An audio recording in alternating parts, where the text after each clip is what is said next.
do, I want to ask Dr. Jenny Andrus to come and speak. She's going to talk about some different chronic pain treatments that she provides here at Orthopedic and Spine Center.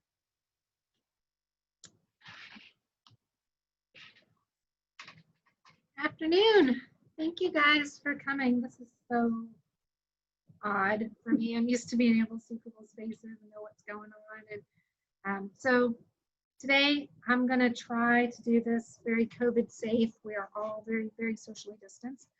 Our practice has taken so many precautions. We're socially distancing. People are waiting outside. Only patients are coming in. Our cleaning is amazing. There's so much cleaning going on in between every patient. So we're doing what we can to keep people safe, and that includes making things like this virtual, which hopefully soon we can see everybody back and I can kind of see your faces. It lets me know if what I'm saying is making sense. So if it's not, please feel free to send questions so that we can make this useful to you. All right, so what are we trying to do today? We're trying to talk about some of the things that we do to treat chronic pain. Really, today we're going to hit on two options that have the most scientific data behind them. There's a lot of reasons for people to have pain. And not all pain is the same, and certainly people's bodies don't respond the same.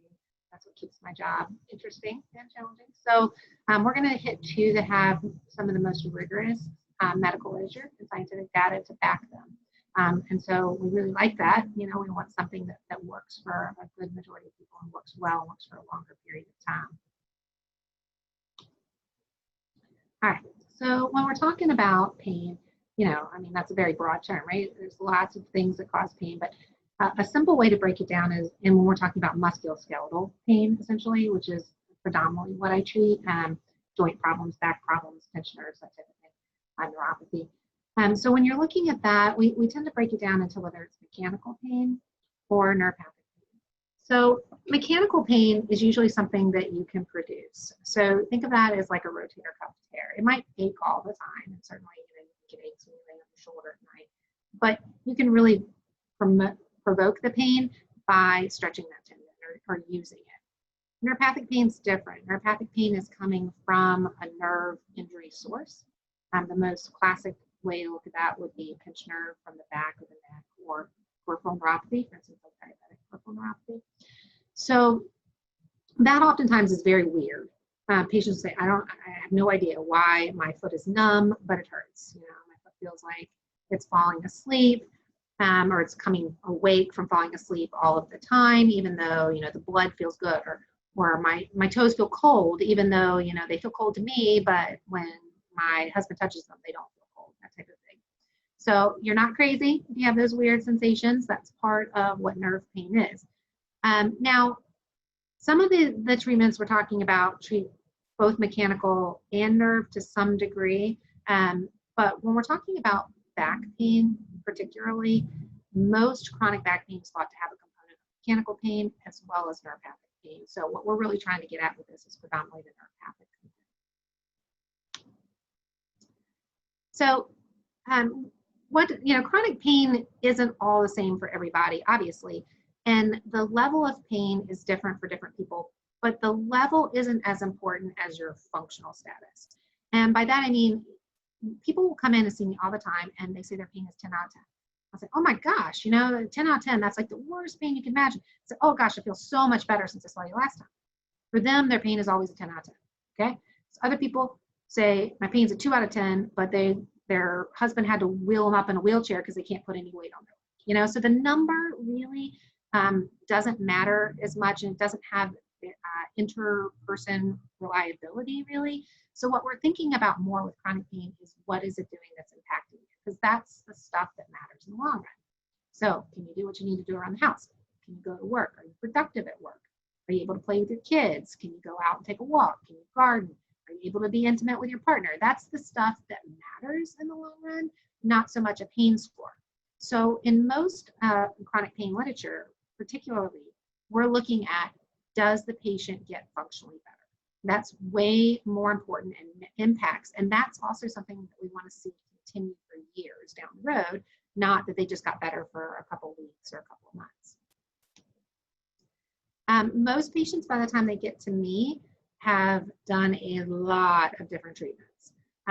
Medicines particularly, you know, it's America, so if something hurts, we tend to take a pill for it. The NSAIDs are fabulous for arthritis pain, they really are, but they don't work for everyone, and they certainly come with their risks. And a lot of my patients have heart disease or have had a stroke or some other issue, kidney disease. They can't take them routinely. The opiates are most of the time a no-win proposition. They work okay. They work okay for a couple weeks, and then they stop working. And then before you know it, people are on high dose. They feel terrible. It messes with the pain processing system. So for the most part, opiates are out, and it's certainly daily use of opiates isn't recommended. Short term here and there is probably more beneficial. Physical therapy is so vital, and don't underestimate physical therapy. I have patients literally every day who tell me, why in the world am I going to do physical therapy? What is that going to do to change my back? And you're right, it doesn't change the fact that you have arthritis, but there's good data that shows that people who have lost the muscle mass in their back, as seen on MRI, are much more likely to develop degenerative scoliosis, which comes from worsened arthritis. So physical therapy helps keep you well in the long run. So don't underestimate the value of that. TENS units are often incorporated with physical therapy. TENS units are great for some superficial things. They don't work for a lot of things, and please do not confuse a TENS unit with a spinal cord stimulator, which we're going to hit on later. They're not the same. Nerve blocks and injections like epidurals are typically things that we're going to start with first, because they're not super invasive, they're easy enough to do, and they work for a lot of patients. But what if you fall into that category of people that they don't work great for, or they worked for a few weeks and they don't work, or they worked for a few months and now they're not working anymore? What's our next step? And that's what we're going to hit on. All right. So the first thing we're going to talk about is radiofrequency ablation. And this is thermal radiofrequency, and has been around for a long time and used for a lot of different indications, but we're going to talk about it specifically in some musculoskeletal ways. So what we do with this is we're basically heating up the area around a little feeling nerve. So you wouldn't want to do this, for instance, for a big nerve that does strength or does a large area of feeling on the skin. But for small nerves that supply the feeling to joints, we can do this, and then that nerve will die back over a few weeks. And as it's going away, the pain should go away. That nerve tends to grow back, and when it grows back, the pain can come back, but it's something that we can repeat. Now, this is typically going to be done in the spine, and the cervical spine, and in the lumbar spine, not so much in the thoracic spine. The research is really rigorous and robust on this. Now, there's two things that need to happen first, though. You need to have imaging, and then you need to have something called a diagnostic medial branch block. So this is actually a diagnostic test. And so what we do is we take you under the x-ray, and we numb up that little feeling nerve. This is going to be a temporary thing. It's not meant to last forever. But what I want to see is how much better do you feel when that nerve is numb? So if you can provoke your pain, for instance, if you say, okay, when I stand up and I extend my back and I go from side to side, it hurts. Then we see, okay, with that little nerve numb, how do you feel? If you feel much better, then it makes sense to do the radiofrequency ablation. If you don't feel much better with it, it means one of two things. It either means that that joint is not super involved in your pain, or it means that for whatever reason, treating that joint in this way isn't going to work for you. Facet joint pain is what we would be treating with this, and facet joint pain usually hurts in the back of the buttock, down the back of the leg, not usually past the knee, not usually into the foot, in the neck. It hurts in the neck, it goes into the shoulder, around the shoulder blade, typically not down the arm, typically not past the elbow. All right, now a couple other things that you see on the screen here. One of them is knee. It's called a genicular or genicular, depends on who you talk to, nerve block. But this is to basically cauterize the little feeling nerve that supplies the sensation to the knee. Usually we do this in 3 places on the knee, and again, a block is usually done first. Now, hip, I believe, is on the screen too. The hip is not, it's not perfected yet. I'll tell you. The nerve supply to the hip, we have found 2 areas where you can do this for the nerve supply feeling to the front of the hip capsule, but it looks like the back of the hip capsule, those nerves are too close to the sciatic nerve, and we wouldn't want to cause any damage to your sciatic nerve. The shoulder, there's some really good work going on right now looking for areas in the shoulder also that we could do this. So hopefully down the road, people who have shoulder pain that's not getting better, we will be able to do this too. Right now though, shoulder and hip are a little bit more iffy. Knee, back, and neck certainly have a lot of benefit with this. It's a simple procedure done in the office, just under the x-ray, no cutting, no sutures or anything like that. All right, so let's move on to SCS, because I bet that's what most of you probably want to hear about. So spinal cord stimulation, been around for a very long time. This is nothing new. It predates me, but it got a lot better over the last 20 years, and we learned a lot more about it. And I would say really within the last 10 years, the technology has improved dramatically, and there's been big changes even within the last couple of years that have allowed me to use it for a wider patient population. It's FDA approved for neuropathic pain of the trunk or the limbs. So there are some diagnoses that are real typical for this. The very classic one is failed back surgery syndrome. So what does that mean? Depending on who you read, this could be up to 10% of people after back surgery. It depends on what you read. Some people it's much, much lower. But this means that the anatomical problem was fixed. You had surgery, surgeon took the pressure off the nerve. It should have gotten better, but it didn't. And why did it not get better?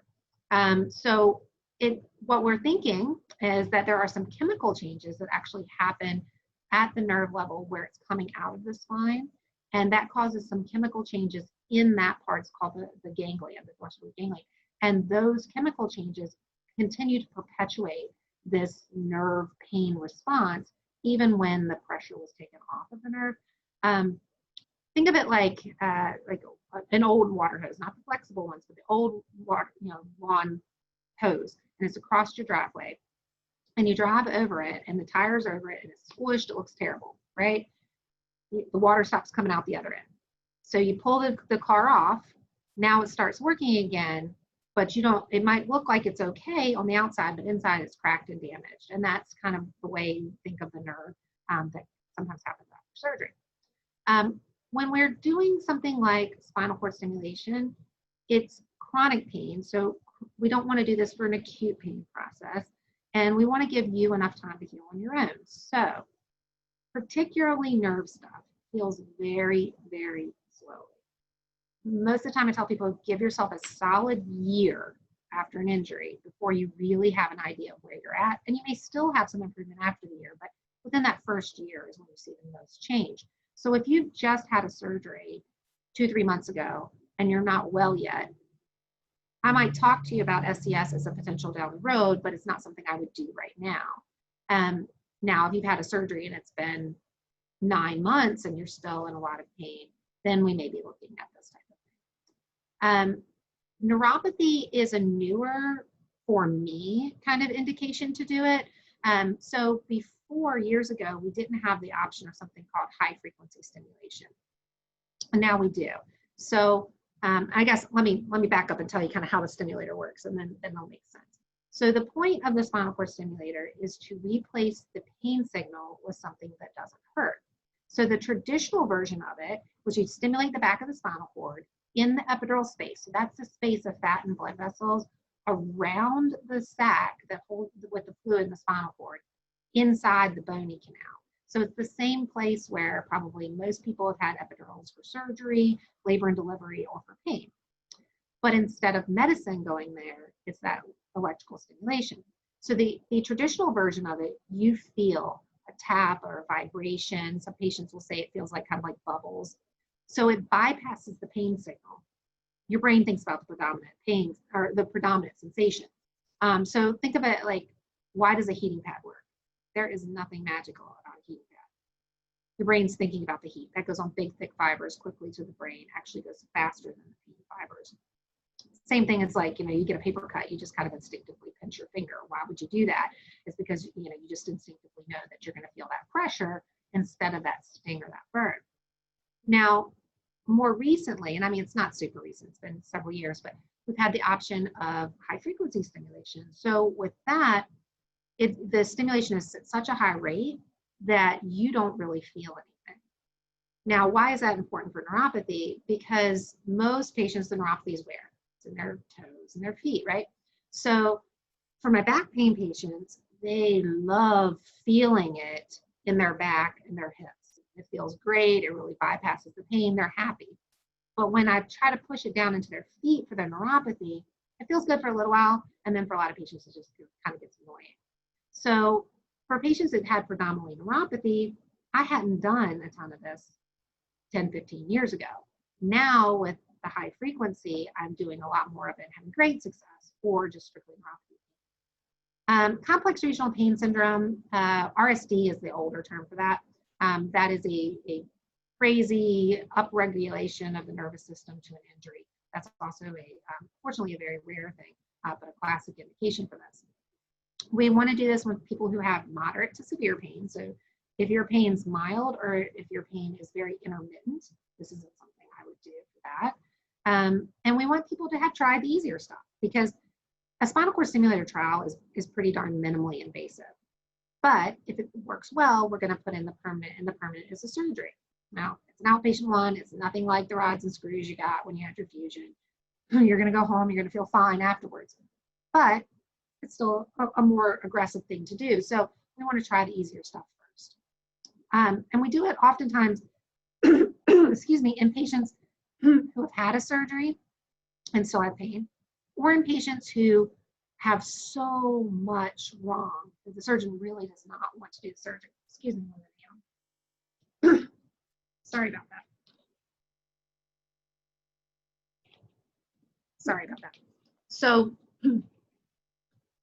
I have a lot of patients that really have problems in their spine from L1, which is the beginning of the lumbar, all the way to S1, which is the beginning of the sacrum. And they'll go see the surgeon, and the surgeon will say, listen, I can fuse your whole back, but you're not going to like the results that come out of that. So in those cases, oftentimes we'll do this because there isn't a good surgical option for them. I also do this a fair amount in people who probably down the road are going to end up with a surgery, but we're trying to push it off. Mainly because once you change the mechanics of the back with that surgery, you are more likely to see some acceleration of those degenerative changes. And so particularly in young people, that's not something that we want to do until we have to. And I'm very fortunate to work with great surgeons who are conservative about that kind of thing. And they'll oftentimes tell you, hey, just go talk to Dr. Andrus and see about doing the stimulator instead. All right, so let's see if we need to. So we talked about, okay, let's talk about the trial a little bit, because I think that's really important. So there are two things that are super, super cool about spinal cord stimulators in my mind. One is that we get to try it before we put it in your room. There is very little in medicine that you get to try out first, right? Did you try out your back surgery? No, you had your back surgery and whatever happened, happened. With a stimulator, we try it out first. So you come into the office and we clean everything off and use a needle and put the epidural or into the epidural space and put this little lead into the epidural space. Similar to injections you've had before, similar to if you've had, labor and delivery, epidural, that kind of thing. But we just have to place it a little differently.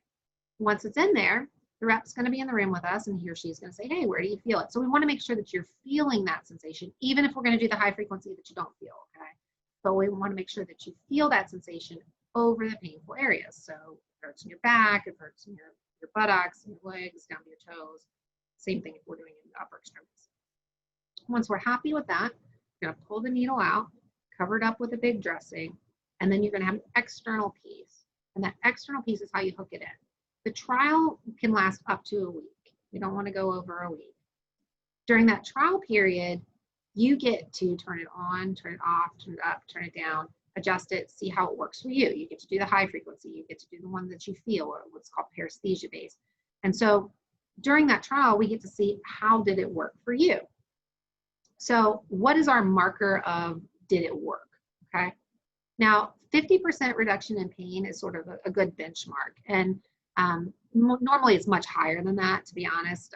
It's rare that I have a patient say less than 75 or 80% pain relief. But 50% is the benchmark of good. Now, I've had some folks say, well, 50%, you know, how good, 50% isn't enough for me. Well, most medicines get on the market with about 30% improvement in pain. So we're looking for almost double what you get with a pain pill as our benchmark of success, right? Now, yes, I want your pain to be better. If your pain's not better with the stimulator, I'm not going to put it in. That being said, I am much more interested in your function. Much more interested in that. Did you walk better? Could you stand up and cook? Did you sleep through the night? Were you able to sit down and have a meal without shifting around? That's the stuff that matters. That's the stuff that people come back 10 years later and say, hey, Dr. Andrus, I'm happy that I have my stimulator, as opposed to my pain was an 8 and now it's a 4, okay? Because if your pain's super, super bad, that's all you see, super, super bad pain, and I make it less, okay? That's great. But at some period of time, the less becomes the new super bad. Think of it like, okay, before you had your knee replaced and your knee was just killing you all the time. You couldn't sleep, you couldn't walk, your knee was just killing you. Get your knee replaced, and then you're like, man, now my shoulder hurts. Well, is your shoulder, probably it was already hurting, and you remember it hurt a little bit before, but you weren't really thinking about it. You were thinking about this really bad knee. So that's sort of, you know, this concept of chasing pain-free, which unfortunately most of my patients have some degenerative chronic thing. It's not something that necessarily is going to go away. So we're not looking for pain-free, but we're looking for reduced pain. Now let me see if I missed anything on here to tell you about. Okay, so one thing that a lot of people want, and I think is a really good goal, is to reduce how much medicine they take. Excuse me. So medicine comes with its own set of side effects. And I always think if I have a focal problem, I want a focal solution. So if you come in and tell me that your wrist hurts, I would much rather give you a medicine that you could put on your wrist, or a treatment into your wrist, or a brace for your wrist, as opposed to giving you a pill, which does not know that your wrist is the problem, right? Nerve pain medicines, I mean, I use them all the time, okay? But nerve pain medicines have about 1/3 of a chance of working and about 2/3 of a chance of causing a lot of side effects. So they're worth trying, sure, because for 1/3 of patients, they're going to get a pretty significant amount of pain relief, so it's worth trying. But then for 2/3 of the patients, they're going to be limited by side effects. So one thing that we want to do is we want to see, can we reduce this? You know, I think the last patient I just did said, I didn't touch a pain pill the whole week I had this in. That's fabulous. You know, that's a sign. Okay, you didn't need a pain pill for a week. This thing is really working for you. So that's what we want to look for. Now, before a trial, you want to really be optimized, all right? And by optimized, what I mean is we want to make sure that we've got everything set up so that you have a chance to be successful with this. One thing that over and over again seems to come up is opiates. A lot of opiates prior to a trial predicts a poor outcome with it. So I usually tell people, if you are on a really high dose of opiates, you got to get the doctor to work with you to come down on that. If you're using, you know, hit and miss, if you're using a few here and there, that is not going to impact your trial, in my opinion. But high dose, regular use of opiates, we want to bring it down so that you can have a good trial. And then hopefully it's going to be successful for you, and you can even continue to work down after that. Now, the surgery to implant it is not done here in the office. The trial would be done with me in the office, but the permanent is done at the hospital or a surgery center. With that, most of the time, patients are going to go to sleep for that, but it's a very short surgery. There is always the risk anytime a doctor puts anything in you, okay? Anytime a doctor touches you. So this is, again, something that's to be done because you're having really significant functionally limited pain. But that being said, the risks of this are much less than with other big surgeries.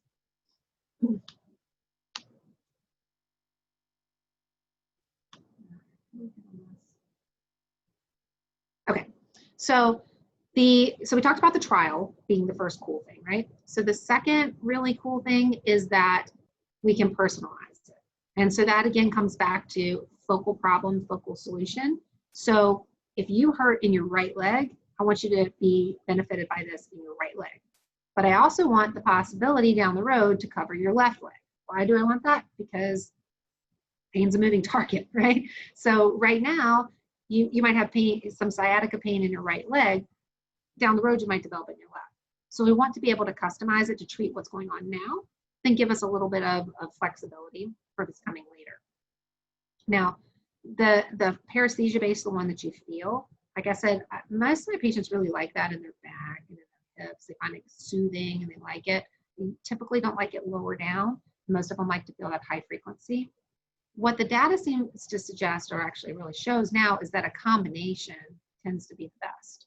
And you want to have a product that allows you to combine those two types of therapy. So that's very important. Additionally, there are some options in this that are MRI compatible. So that's a really, if that's something that we need to do for you, then we want to look for one of the systems that allow that to happen for you as well, which fortunately is available. All right, so now here, this probably slide is, I think, the most important. This is the take home, okay? I bet a ton of you have had an epidural, and I bet a ton of you had me do an epidural on you. How long did it last? Okay, that's the question, how long did it last? I have patients that I see once a year at the most. I have patients I see maybe a couple times a year, and they can get an epidural and they're good for 6 months. If that's all you need to do, then that's great, okay? Easy, come in 15 minutes later, you're out, right? But in the pain world, we have a good portion of patients that don't get long-term improvement, they get short-term.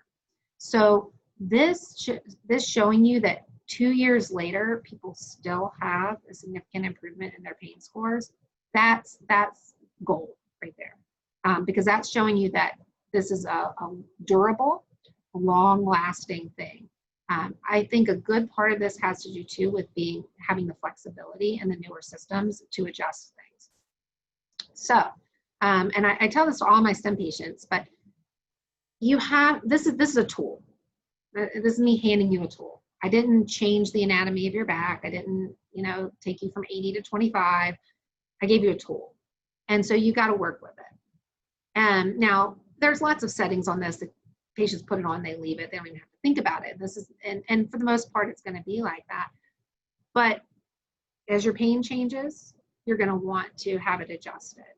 That's your benefit of having this. And one of the reasons that I do work with Boston quite a bit is that they have really good representation in terms of people who meet with you and will adjust it. That's going to be vital because you want to be able to continue to keep it. So if you say, okay, I had it, now, I had great coverage on my right side. Now I need you to push it a little bit to the left. You want to have somebody there who can try to make it work for you. And then don't be discouraged if you get a stimulator and you find, okay, I have to adjust it a lot. That's fine. That's totally fine. It's not going to hurt or damage anything. And by doing that, we tend to improve the longevity of the pain.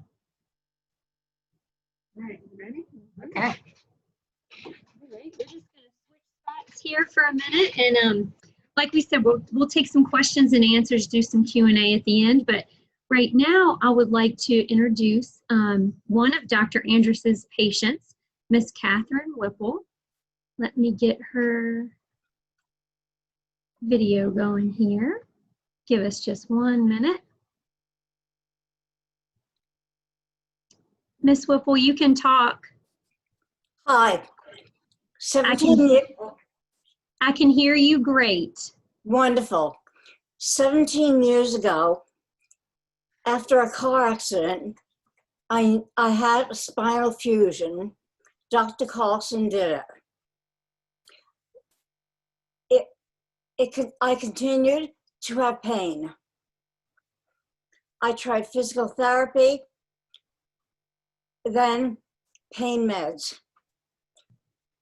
I tried several pain meds with increasing dosages.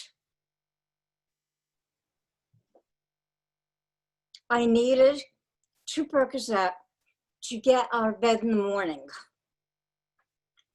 6 years ago, Dr. Andrus tried spinal cord stimulation trial, which was not successful.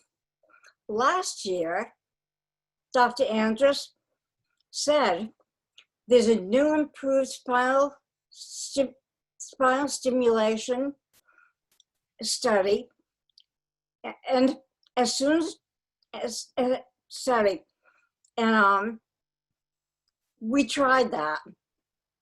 As soon as we had as soon as the trial period was done, it wasn't even finished, I knew it worked.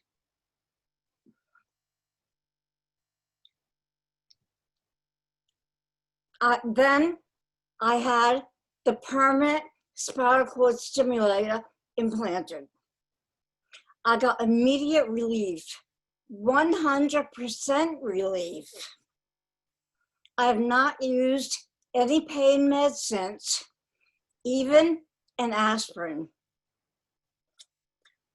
I sleep better. My life has improved considerably, and it's the best thing ever. Thank you. Thank you. Thank you, Ms. Whipple. Did you have anything else you wanted to add? I would consider to others to try the trial term. It's not for long, and you can definitely tell then if it'll work. Give it a little time. You don't have to give it a lot of time, and talk to Dr. Andrus about it. Whatever the outcome may be, she will suggest something. Thank you. Yep, great suggestion. You can come back in, Dr. Andrus, for questions. Thank you so much, Ms. Whipple, and we're so glad that you haven't even had to take an aspirin. That's amazing. I'm going to go ahead and put you back on mute, Ms. Whipple, okay? Okay. All right. We're doing really good on time. Let's see. Hold on one second. We're going to actually go through a couple questions. You can come in the screen, Dr. Andrus. Some of these will be for me, and then some will be for you. Someone asked, how long does the battery last? I'm assuming they're referring to the implant battery. So our batteries at Boston Scientific are warranted for 5 years. Our data shows most patients get about 7 to 10 years out of battery life before they have to get that battery replaced. That replacement is a very, very simple, quick surgery. It's literally about 5-10 minutes for the surgeon. You go back to whoever did your implant, so your spine surgeon, to get that new battery. You are under general anesthesia, so I don't want to take away from that. It is a surgery, but it is simply just swapping that battery. So very simple, and then you get a whole new battery, new technology, and 7 years from now, it's going to be even better than it is today. This question, next question that someone sent in is for Dr. Andrus. Will spinal cord stimulation allow me to be free of pain medication?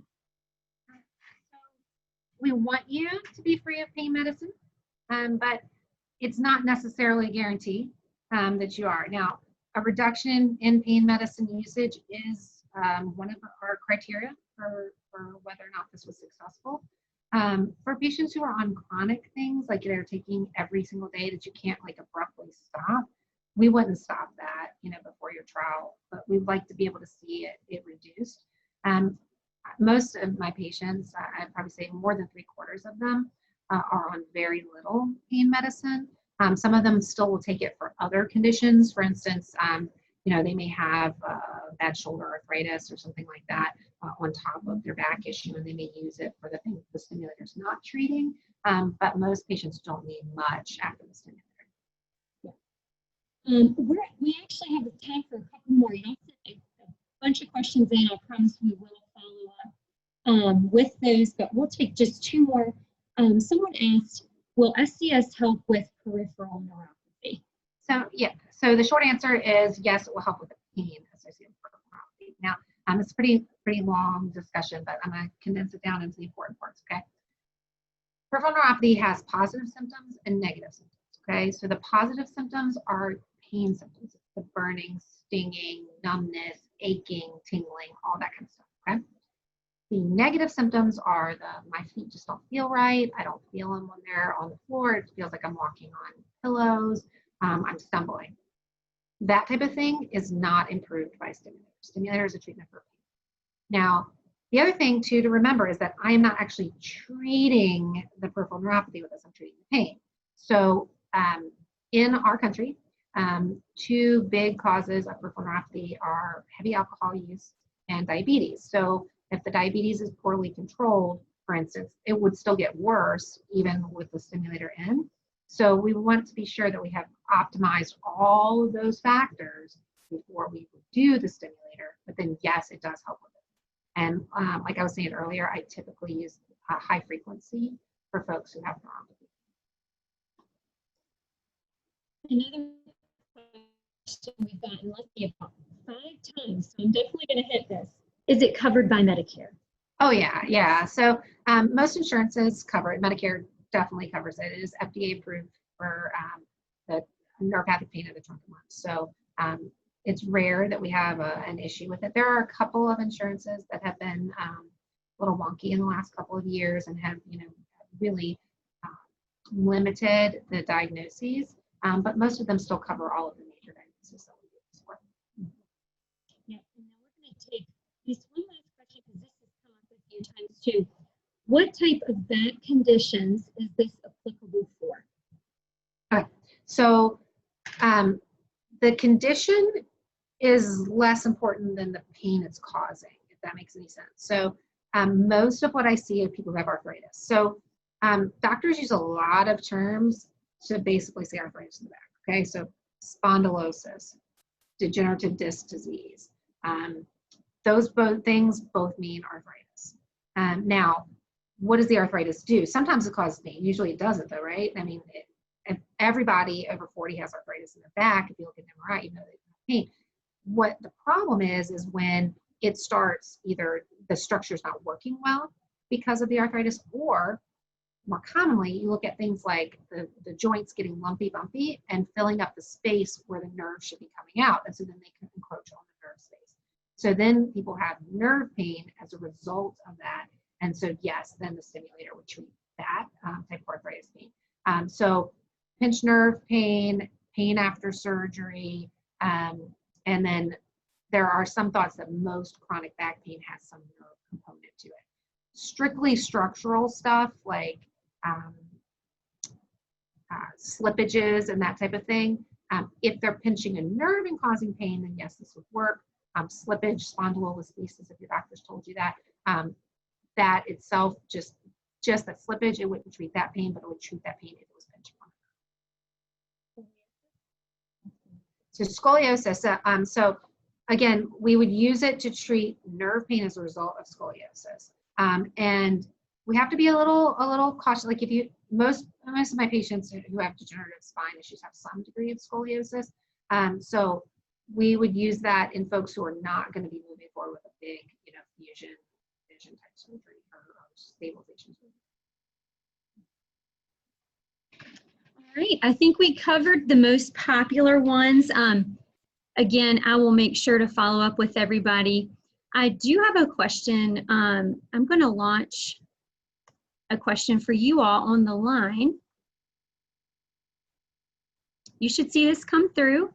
It's a question to help us know who is interested in learning more today about these options. So you can click yes or no right there. It'll help guide me in how to follow up best with everyone. Thank you again to Ms. Whipple. Thank you to Dr. Andrus for allowing us to come in and do this today and really just spread education about some of the options that Dr. Andrus has for her patients. You'll also see on this slide the number to Orthopedic and Spine Center if you want to make a follow-up appointment to discuss any of this that Dr. Andrus hit on tonight. Feel free. The number's listed right there. Boston Scientific's patient website, controlyourpain.com, is also shown on the screen. That, again, goes over a little bit more, everything Dr. Andrus talked about tonight. It also lists the different physicians in the area that do this. Of course, we think Dr. Andrus is one of the best. We love working with her and her team here at Orthopedic and Spine Center. We'll be following up with everyone with an email that will have the link to watch this video. It will also have the slideshow. I've gotten a couple questions about that. That will be included in there as well. And I think we are done. Thank you so much for joining us.